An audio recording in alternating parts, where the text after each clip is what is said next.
actually is a very good question to ask.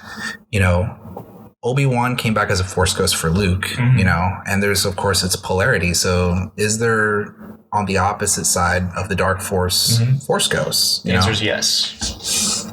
But Sith ghosts, Sith spirits, their essences, in the comics and the expanded universe, they are usually tied to like a specific object or a specific place. They don't have the free range of a Jedi. Okay, that makes sense. There's a comic by Charles Soule. It's a Darth Vader series, and if you are a Star Wars fan of any kind, that's good. You need to read that shit. It is so good. It is like it's a story. It's just about Darth Vader too. So you know, it's from his perspective, and it's great. It's really, really great. It delves into like there's two halves to it. There's one that's takes place between A New Hope and Empire, where he's like on the hunt for Luke Skywalker, and then there's another one which is the newest one, where it takes place right up after Episode 3, where he's building his castle on Mustafar, and he encounters this Sith relic of an old helmet / mask that's imbued with the spirit of an old Sith Lord,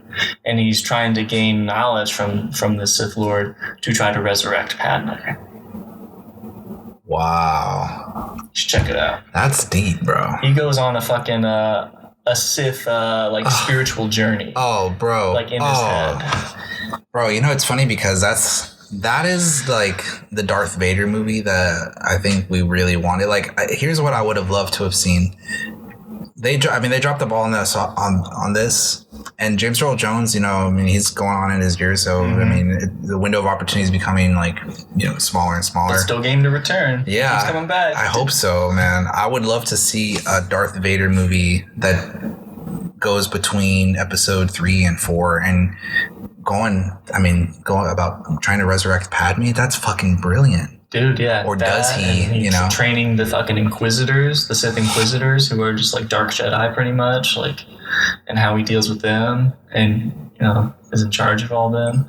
But, and there's also, in the one that takes place between Empire, A New Hope and Empire, there's like a very cool, like, politics, like deception game going on between Vader and a bunch of like Moffs and generals and stuff, because people that are trying to undermine his place in the Empire under Palpatine. So Palpatine kind of pits them up against each other, and it's like Palpatine does like he's like a sick boss who like always tries to make you feel like you're gonna lose your job. Right. And he even does that with Vader. Yeah, that makes sense. Keeps him on his toes and resentful and super hateful all the time. But it's really cool to see like how Vader operates within the Empire. Like, because in the one that takes place after Episode 3, a lot of the bureaucratic structure of the Empire, they're like, this Vader guy comes out of nowhere. They're like, who the fuck's this Vader guy? What kind of position does he have? Right. Like, why should we listen to him?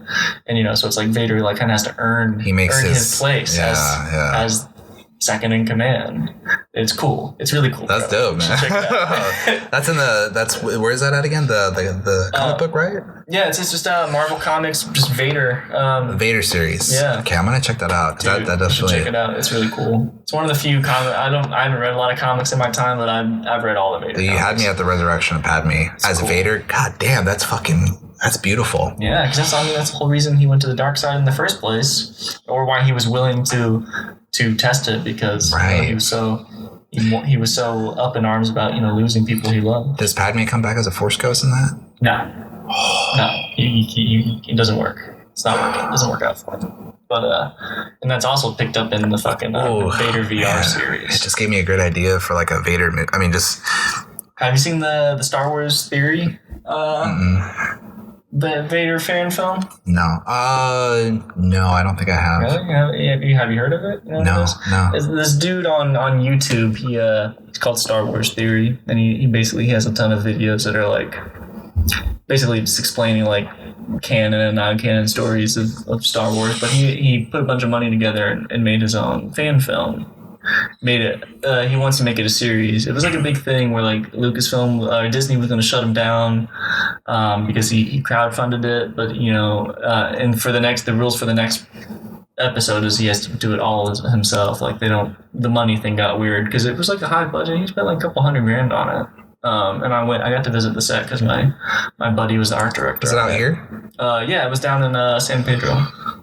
They filmed at some warehouse type studio thing, but it was like it was a Vader between episode 3 and 4, and he's trying to, he goes to Naboo and he's looking for like Padme's grave or something. I can't remember exactly what happened. Oh my god, dude! Just those images, like just what you're. I mean, I'm just seeing like Vader in Tatooine. You know, it could be at night, and he's in front of Padme's grave, and you just see him. And can you imagine just Vader falling on his knees, and then just, I mean, maybe he like busts his lightsaber out and he just slashes the tombstone. Dude, in the comic, he fucking goes to the fucking like the coroner or whatever, and he's like trying to find out, you know, like about the baby. Was she died? She died pregnant. Oh, and then he's searching for his kids. And he's searching for the. Oh my god, bro, that's just fucking. Oh, it's so beautiful. I'm getting like. Cool.